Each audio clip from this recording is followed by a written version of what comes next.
What's up, boys? Callsign Grimey here, and welcome to another DCS server review video. And today we are going to explore through the Inferno multiplayer servers.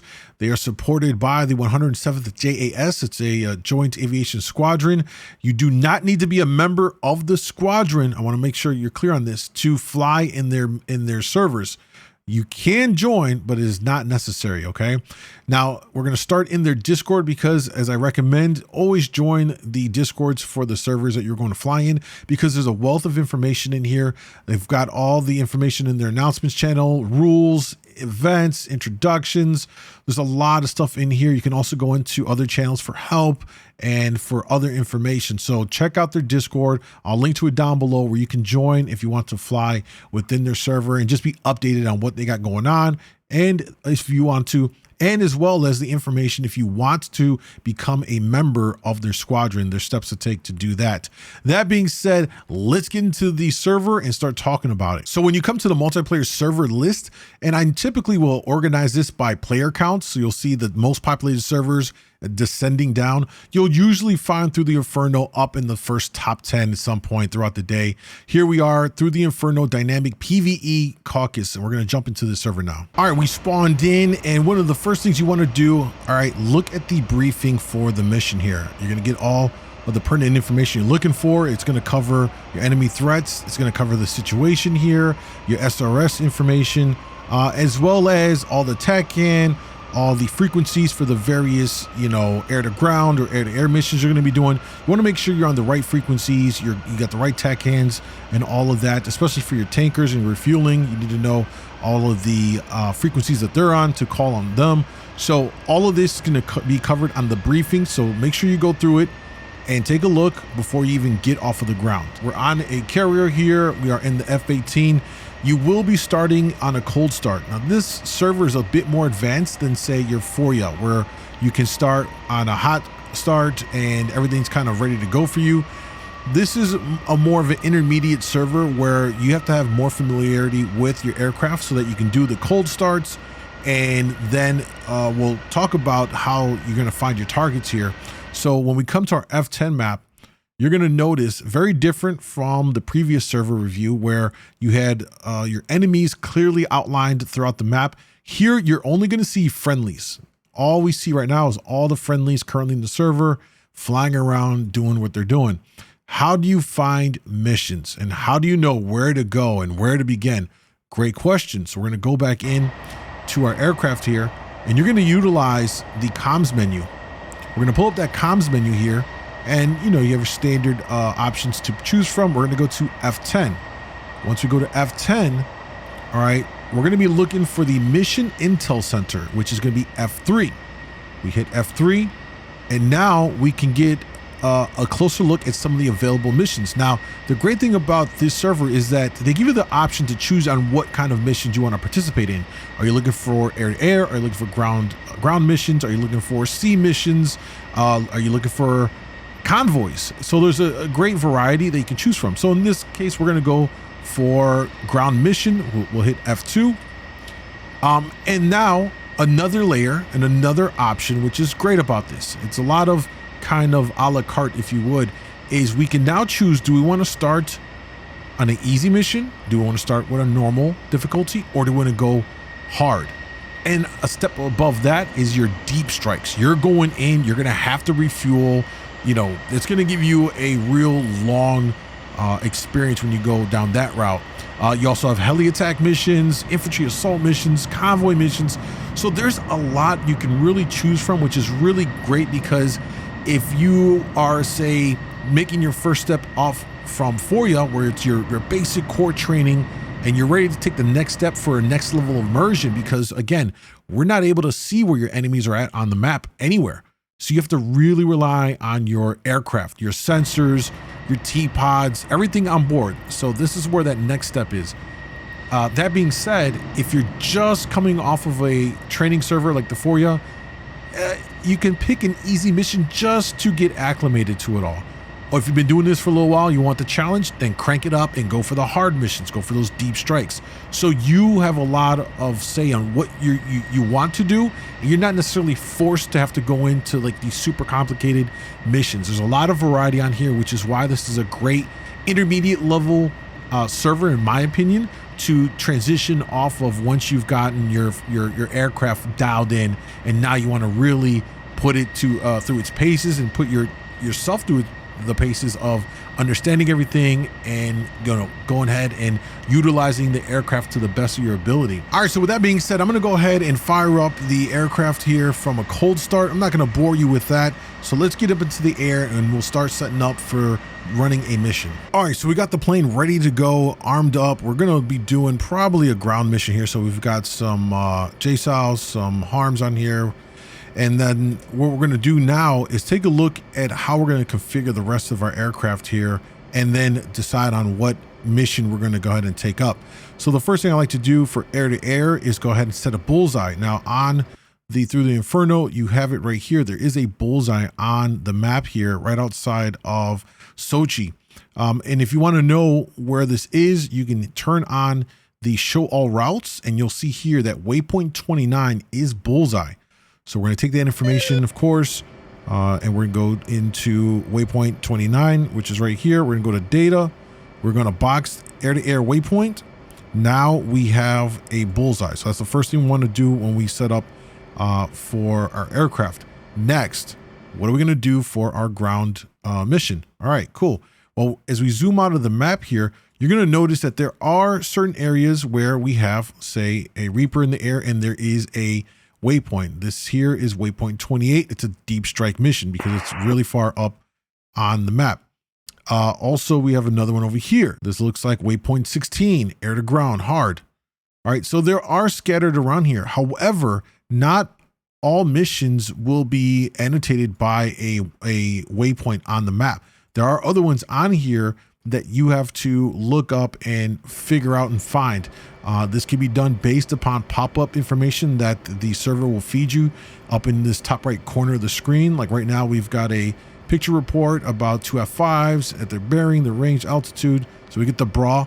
It'll kick out randomly information that you can utilize and act on. So keep an eye on these pop-ups, and I'm sure as we begin, we're going to get some of those, and we'll talk about them as they pop up ourselves. Now that we have that done, it's important to get our comms situated so that we are communicating with other players in the server on the proper voice comm channels. So we'll pop up our briefing here, and we will see that for AWACS and air-to-air combat, you're going to be on 254. So we're going to put one of our channels on 254 so we can monitor that. Let's see if we get one here. There's 254. Good. And we are going to be air to ground as well, and we're going to be on channel 124.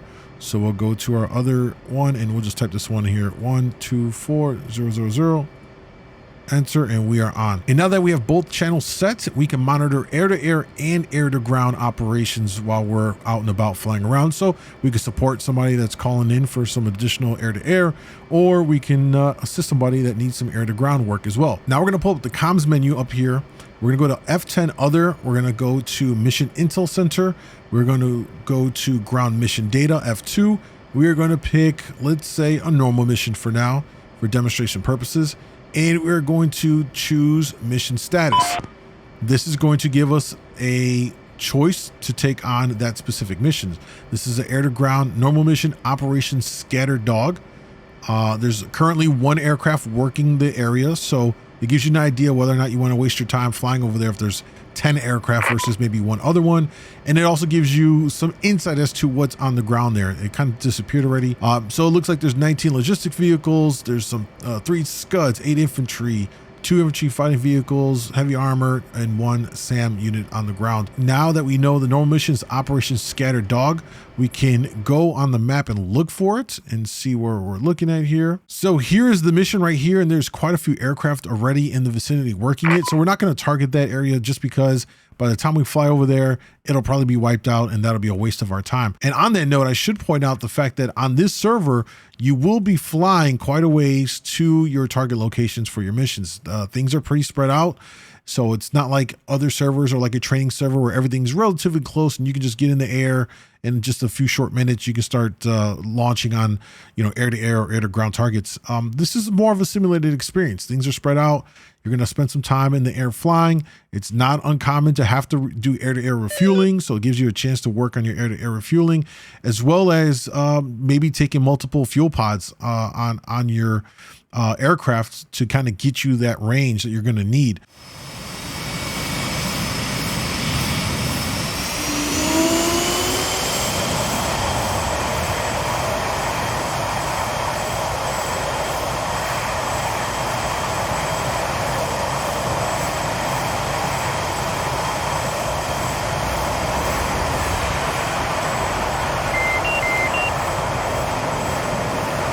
Now, one thing that's really cool about Through the Inferno is that it's pretty chill. Overall, you will have some people that will use the comms to communicate and coordinate, but then it's similar to like a training server where a lot of times people will just kind of type in the game chat and not necessarily speak. So you get a little bit more of a combination between, radio comms versus typing in chat comms. So don't be afraid to ask for help, whether it's over the radio comms or if it's in the text chat as well. All right, we've got our flare in. We're taking a look here. We're gonna try and look for some targets. There's that's the lays coming in from the JTAC. And one thing you'll notice here, which makes it quite a bit of a challenge, where in some other servers, your ground targets are gonna be out in the open. On Through the Inferno, they really make it a challenge because they will tuck some of these units inside exactly like this, right inside of a tree opening. So you have to figure out the right angle for you to even get a sight on the target to then lock it, or to input the coordinates into your computer or to the bomb, whatever it is whatever weapon systems you're gonna use. You're gonna have to figure out what direction we need to go in to get a clearing. So clearly right now, our direction that we're heading in, it's not gonna really work. It's tucked in, so we're gonna have to probably swing around at some point to get a different vantage point with the with our at-flare to then lock in some targets. And it almost seems like there's a clearing right here where the trees are, which is where some of the units are sitting in. So it's gonna be fun times to go ahead and figure out where we need to go to then lock this thing up. So we're gonna get a little bit closer now. We're about 23 miles out. So we're probably gonna kind of just swing out, stay out over the water, and see if we can't get a better look at what's inside of that tree line as we adjust our angle and approach here. It's possible that we can go up high. The only issue if we were to go above the clouds is then you have to kind of combat the cloud coverage. So it's almost like you got to kind of pick your poison here. Do you want to deal with the clouds blocking your view if you don't have the right opening over the target area, or you want to ride below it, which kind of exposes you to surface to air a lot more, I would say. We might have a better vantage. There's a little vehicle right here. Yeah, there we go. There they go. See how they're all tucked in right here? All right, we've got two programmed in. We're gonna go ahead and turn in and take those two out real quick. So we're gonna punch it up here. So let's get the J sounds. We're gonna glide. Nose in. Two off. And we're just gonna break off. We'll go into autopilot here. And we will also take this time to look for some new targets. And that's kind of really what you have to do in a lot of cases when you're doing air to ground. Now, as you see here, perfect example, we got a pop-up of, information saying that reinforcements are going to deploy to a new location, and it gives us a new operation, all the information out here. One thing that's really cool about the server is it actually points out who's been doing a lot of damage. So it'll tell you here, this player Ocelot and the Hind did this amount of damage. Honorable mentions for other players in the aircraft they were in. So it actually records what people are doing and then will recap a mission, which is something I haven't seen before. And it's really cool just to kind of, get that little in-server hype about, you've been doing a good job on your missions. And we are going to send some freedom their way.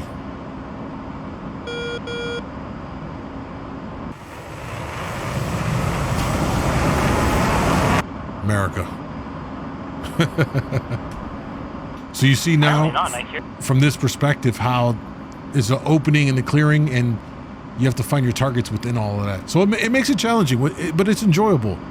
You know, it really is enjoyable. So if this is your first time experiencing it, you know, don't give up. It's going to be tough. You got to really just learn how to deal with all the weather elements in your way, the cloud coverage. If you're up high, we'd have to sift through the clouds, and that'd be a challenge. As we're low, there's that challenge, but looks like we did good there. We took out quite a few targets, so that was a mission success for sure. All right, boys, that's going to wrap it up for this server review of the Through the Inferno multiplayer servers. Overall, it's an intermediate level server, in my opinion, that's going to take things to the next level outside of like a training server. Again, this is going to be a little bit more challenging. However, they do give you the options to choose between easy, normal, hard, and then even deep strike missions. So as you get better and more proficient in your aircraft and being able to dial in your weapon systems without using visual aids from the map, the F10 map, or you know, showing you where these enemies are at, you can increase the difficulty within this one server, which I think really kind of sets it apart in that regard. It's like a training server, but again, just a little bit more advanced, and it's also chill. You know, there wasn't a lot of radio chatter. Some days there's more radio chatter than others, but again, people are generally friendly, ready to help you, and people will also team up with you in 2-ship, 3-ship, or whatever. Just ask in the game chat or ask over comms, and I think that always makes the experience much better when you're flying with someone. You know, you got a wingman or you're the wingman. It just makes it a lot more immersive and fun. So a lot of options here. Again, they got the Caucasus, the PG, the Syria map. So depending on what you want to do, you have a lot of ability to get in there and have a lot of fun and continue to refine your skills in the aircraft that you're enjoying the most in DCS. Hopefully the server review has helped you in deciding on, you know, what server you want to fly in. Give it a shot. Doesn't hurt to give it a shot and experience it for yourself. And if you do, let me know your thoughts on the Through the Inferno server down below. Thank you guys for watching. If you haven't already done so, like, subscribe to the channel. Callsign Grimey out.